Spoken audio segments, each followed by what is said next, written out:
เลยแตกต่างกันแฮงสังคมฝั่งลาวกับฝั่งไทยเพราะว่าหมู่บ้านข่อยยังเป็นหัวบ้านนอกคอกนา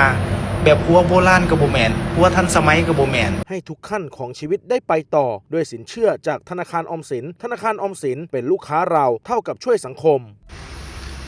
ข่อยอยากบอกว่าสังคมฝั่งไทยกับฝั่งลาวต่างกันปานฟ้ากับดินเป็นหยังจังว่าต่างกันปานฟ้ากับดินก็คือสังคมฝั่งไทยบ่ว่าสิเป็นบ้านนอกหรือว่าในเมืองเฮาแต่งตัวนี่แต่งได้เบิดบ่ว่าผู้ใดอยากแต่งจังได๋ก็ได้ใส่แว่นแว่นตาทันสมัยแบบใดได้เบิดทุกอย่างบ่มีผู้ใดเว้าให้กันบ่มีผู้ใดเอาเฮาไปเว้านินทาไปหัวควันเฮาขอแค่มีเงินใส่ในกระเป๋าแต่แตกต่างจากสังคมฝั่งลาวเด้นี่อันนี้ข่อยบ่ได้เมารวมประเทศลาวตัวเองเด้อข่อยเมารวมเฉพาะหมู่บ้านของข่อยเท่านั้นก็คือย้อนหยัง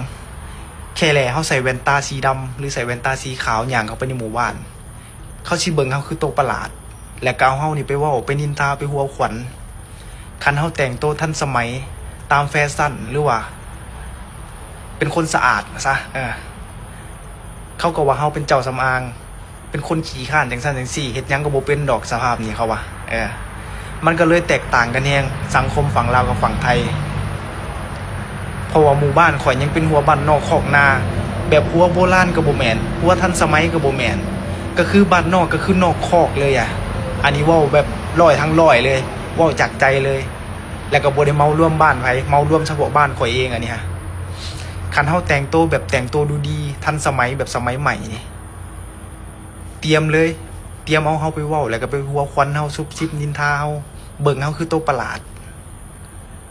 ทุกคนว่าแปลกบ่มีผู้ใดเป็นคือบ้านข่อยบ่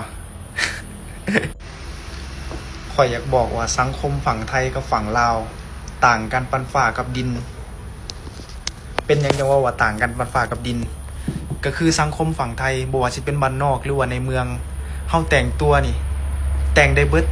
บ่ว่าผู้ใดอยากแต่งจังได๋ก็ได้ใส่แว่นแว่นตาทันสมัยแบบใดได้เบิดทุกอย่างบ่มีผู้ใดเว้าให้กันบ่มีผู้ใดเอาเฮาไปเว้านินทาไปหัวควันเฮาขอแค่มีเงินใส่ในกระเป๋าแต่แตกต่างจากสังคมฝั่งลาวเด้นี่อันนี้ข่อยบ่ได้เมารวมประเทศลาวตัวเองเด้อข่อยเมารวมเฉพาะหมู่บ้านของข่อยเท่านั้นก็คือย้อนหยังแค่แลเฮาใส่แว่นตาสีดำหรือใส่แว่นตาสีขาวย่างเข้าไปในหมู่บ้านเขาสิเบิ่งเฮาคือโตประหลาดและก็เอาเฮานี่ไปเว้าไปนินทาไปหัวขวัญคันเฮาแต่งตัวทันสมัยตามแฟชั่นหรือว่าเป็นคนสะอาดซะเขาก็ว่าเฮาเป็นเจ้าสำอางเป็นคนขี้ข้านจังซั่นจังซี่เฮ็ดหยังก็บ่เป็นดอกสภาพนี้เขาว่ามันก็เลยแตกต่างกันแฮงสังคมฝั่งลาวกับฝั่งไทยเพราะว่าหมู่บ้านข่อยยังเป็นหัวบ้านนอกคอกนาแบบหัวโบราณก็บ่แม่นหัวทันสมัยก็บ่แม่นก็คือบ้านนอกก็คือนอกคอกเลยอันนี้เว้าแบบ100ทั้ง100เลยเว้าจากใจเลยแล้วก็บ่ได้เมาร่วมบ้านไผเมาร่วมเฉพาะบ้านข่อยเองอันนี้คันเฮาแต่งตัวแบบแต่งตัวดูดีทันสมัยแบบสมัยใหม่นี่เตรียมเลย